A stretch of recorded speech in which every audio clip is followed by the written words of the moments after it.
नमस्कार। भारत पाक वार्ता कश्मीर के भविष्य के लिए महत्वपूर्ण है।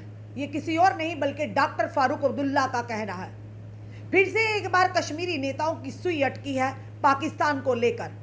ये वो पाकिस्तान है जिसके आज भी हालात बुरे हालातों से बुरे दौर से गुजर रहा है। उसके बावजूद भी इन्फिल्ट्रेशन की बात करें या अपनी नापाक कोशिशों की बात करें, किस तरह से हमारे जम्मू कश्मीर में करने का लगातार प्रयास किया जा रहा है। यहाँ तक कि देश के प्रधानमंत्री यानी कि उनके जैसा हमारा प्रधानमंत्री हो, ये कहना है पाकिस्तान के लोगों का, उनके नागरिकों का। आज वो भी कहते हैं कि ऐसा प्रधानमंत्री हमारे पाकिस्तान का भी होना चाहिए जो देश के लोगों पर जब भी आपत्ति आती है हमेशा अपने देश के लोगों के साथ खड़े रहते हैं। और उसी के चलते कश्मीरी नेता हमेशा यही कहते हैं कि महज जम्मू का यानी कि अगर कश्मीर का मसला हल होगा तो वो पाकिस्तान के साथ वार्तालाप करना ही ज़रूरी है, उसके बाद ही कोई मसला हल होगा। पूरी खबर क्या वो भी बताना चाहेंगे। नेशनल कॉन्फ्रेंस के अध्यक्ष फारूक अब्दुल्ला ने ये कहा है कि अगर कश्मीर का भविष्य सही हो सकता तो उसके लिए पाकिस्तान से वार्ता ज़रूरी है। और ये भी उन्होंने कहा कि G20 कार्यक्रम की मेज़बानी से क्षेत्र में पर्यटन पर तब तक कोई भी सकारात्मक प्रभाव नहीं पड़ेगा जब तक कि भारत और पाकिस्तान केंद्र शासित प्रदेश के भविष्य को निर्धारित करने के लिए बातचीत में शामिल नहीं हो सकता। अरे जो हालात इस समय पाकिस्तान के हैं और पाकिस्तान जिस तरह से अपनी नापाक कोशिशें कर रहा है, तो आप कहते हैं बातचीत करिए। ये वही पाकिस्तान है जिसने लगातार अपने घुसपैठियों को हमारे जम्मू कश्मीर में भेजा और किस तरह से अभी भी नापाक कोशिशें जारी है। तो उससे बात करना क्या संभव है? जिनसे अपना खुद का देश नहीं संभल पा रहा तो वो क्या कश्मीर का फैसला कर पाएंगे? उन्होंने इस बात पर भी जोर दिया कि निर्धारित सरकार की यानी कि एक सिलेक्टिव गवर्नमेंट होने का, एक गवर्नमेंट चुनी हुई चुनिंदा गवर्नमेंट होना बहुत ही ज़रूरी है। और ये उन्होंने साफ तौर पर जोर दिया कि निर्वाचित सरकार की अनुपस्थिति के कारण जम्मू और कश्मीर को काफ़ी नुकसान हो रहा है। फारूक अब्दुल्ला ने संवाददाताओं से अपना विचार व्यक्त करते हुए कहा, सवाल ये है कि इन देशों से पर्यटन आगमन के मामले में हमें लाभ होगा।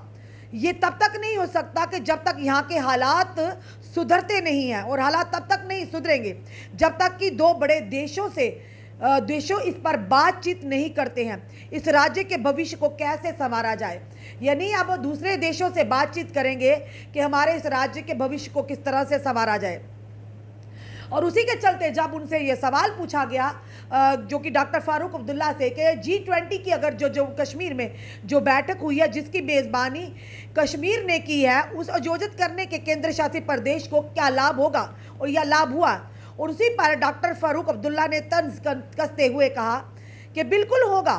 डॉक्टर फारूक अब्दुल्ला ने कहा कि हमने किया यानी कि ये मिला हमें, कई वर्षों से जर्जर सड़कों की मरम्मत की गई, दीवारों को पर नया पेंट का कोड मिल गया, स्ट्रीट लाइट काम करने लगी, इसलिए हमें इसका लाभ हुआ। यानी तंज कसते हुए कहा जब उनसे ये सवाल किया गया कि G20 के बाद क्या लाभ हुआ, तो उन्होंने कहा बिल्कुल, जो झरझरी सड़कें थी उनकी मरम्मत हुई, स्ट्रीट लाइट हुई और पेंट की कोट हुआ, ये लाभ हुआ। जम्मू और कश्मीर में एक निर्वाचित सरकार की इलेक्टेड गवर्नमेंट की कमी के बारे में अब डॉक्टर फारूक अब्दुल्ला ने लोकतंत्र के महत्व पर प्रकाश डालते हुए कहा, लोकतंत्र तब होता है जब एक निर्वाचित इलेक्टेड यानी कि सरकार गवर्नमेंट होती है, एक एलजी और उनके सलाहकार पूरे राज्य की देखभाल नहीं कर सकते। ऐसे विधायक हैं जो अपने संबंधित क्षेत्रों को देखभाल तो करते हैं क्योंकि ये उनका कर्तव्य भी है।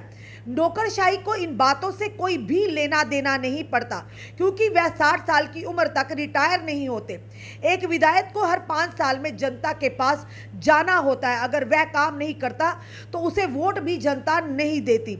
इसीलिए बहुत ही महत्वपूर्ण है कि यहाँ चुनाव होने चाहिए। उन्होंने आगे किसी भी समय चुनाव के लिए अपनी पार्टी की तत्परता व्यक्त की है, यानी उन्होंने साफ तौर पर कहा है कि पूरी तरह से उनके नेशनल कॉन्फ्रेंस जो तैयार है, यानी कि अगर चुनाव होते हैं। लेफ्टिनेंट गवर्नर मनोज सिन्हा का बयान के जवाब को देते हुए कश्मीर की कुछ पार्टियों ने पिछले चुनाव को प्रभावित किया है, यानी जो एलजी महोदय ने साफ तौर पर कहा था, ये तंज कसा था, उन्होंने कहा था कि पिछले कुछ दशकों से जम्मू कश्मीर की अगर बात करें तो कुछ नेताओं ने इसे हाईजैक कर लिया था, अपनी मनमानी करते थे, अपने यानी कि वहाँ पर फेवरेटिज्म चल रहा था, नेपोटिज्म चल रहा था, अगर चाहे नौकरियों की बात करें या किसी और तरीके से बात करें। उसी पर जवाब देते हो कहीं ना कहीं डॉक्टर फारूक अब्दुल्ला को साफ तौर पर यह नजर आया कि एलजी महोदय का जो एलजी मनोज सिन्हा का जो इशारा था कहीं ना कहीं उनकी तरफ था। तो उन्होंने ये कहा कि अगर वाकई ऐसा था तो उन्होंने सुझाव दिया तो ऐसे मुद्दों को हल करने के लिए कई रास्ते थे। यानी डॉक्टर फारूक अब्दुल्ला ने एलजी मनोज सिन्हा के उसी बयान को तर्क देते हुए कहा कि अगर आपको लगता था कि हाईजैक कर लिया था तो आप लोगों के पास काफ़ी सारे रास्ते थे, और उन्होंने ये भी कहा कि उनके पास इसका मुकाबला करने के लिए साधन नहीं है क्या, वह हाई कोर्ट या चुनाव आयोग यानी इलेक्शन कमीशन के पास भी जा सकते थे। यहाँ तक कि इंदिरा गांधी को भी उच्च न्यायालय द्वारा उपदस्य कर दिया गया था। यानी साफ तौर पर ये यहाँ पर डॉक्टर फारूक अब्दुल्ला ने कहा, एक तंज कसते हुए कहा, उन्होंने ये भी कहा कि जिस तरह से एलजी मनोज सिन्हा ने कहा कि कुछ लोगों ने जम्मू कश्मीर को हाईजैक कर लिया था, और अब जिस तरह से जम्मू कश्मीर की अगर बात करें वो एक समय था कि जिस तरह से यानी कि पत्थरबाजी पीक पर थी और कई कई दिनों दुकानें बंद रहती थी, स्कूल बंद रहते थे, लोग वहाँ के युवा युवतियाँ पढ़ाई से वंचित रहते थे। जो युवाओं ने रोज़गार खोला था या जो लोग रोज़गार के माध्यम से अपना परिवार का गुजर बसर करते थे तो उनके भी बिजनेस बंद होते थे। लोग कई लोग तो फाका कशी की कगार पर था कि जब लगातार इस तरह का माहौल था। पर वही दूसरी तरफ एक डाटा जो आया है कि पहले के मुकाबले अब जब से मोदी सरकार आई है तो लगातार प्रयास किए जा रहे हैं कि जीरो टॉलरेंस फॉर टेररिज्म, तो उसी के चलते काफ़ी हद तक इन पर नकेल भी कसी है आतंकवाद पर। और अब स्कूल नहीं बंद होते, अब कोई पत्थरबाजी नहीं होती, अब सरेआम लोगों को परेशान नहीं किया जाता। यानी इस तरह का माहौल बनाया जा रहा है कि वहाँ का भी जनजीवन जो है अस्त व्यस्त नहीं बल्कि एक नॉर्मलसी की ज़िंदगी जिए। आज वहाँ की आम जनता भी चाहती है, वहाँ का युवा युवतियाँ भी चाहती है कि यहाँ पर पहले जैसा माहौल हो, जबकि 90 से पहले का माहौल था वैसा ही हो। और लगभग इस तरह का माहौल जो अब ये हालात हो रहे हैं, अब सुधर रहे हैं लगभग 35 सालों के बाद। इस तरह के हालात है कि अब कोई पत्थरबाजी नहीं देखने को मिलती, अब रोज़ दुकानें बंद नहीं होती, अब रोज़ सड़कों पर लोग धरने प्रदर्शन नहीं करते, अब लोगों के डरों से यानी आतंकवादियों के डर से लोग अपना व्यवसाय बंद नहीं करते।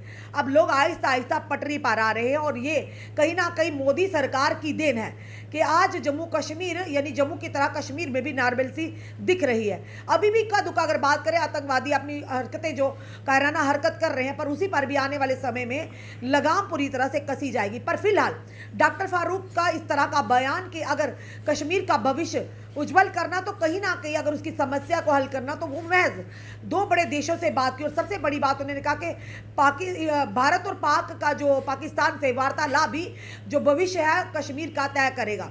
जो वो पाकिस्तान जिसकी आज खुद की साख पर बहुत बड़े सवाल उठ रहे हैं, आज खुद की हालत दुर्दशा बुरी तरह है, और वो वहाँ के लोग भी अब ये कह रहे हैं कि हमारे देश में भी नरेंद्र मोदी जैसा प्रधानमंत्री हो।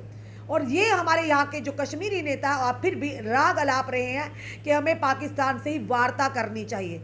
आपका इस वीडियो को लेकर और डॉक्टर फारूक अब्दुल्ला के इस बयान को लेकर क्या कहना, अपने कमेंट जरूर कमेंट बॉक्स में दीजिए। इस वीडियो को जितना हो सके शेयर कीजिए। जुड़े रहिए ऐसे हमारे साथ अगले अपडेट के लिए। जय हिंद जवान।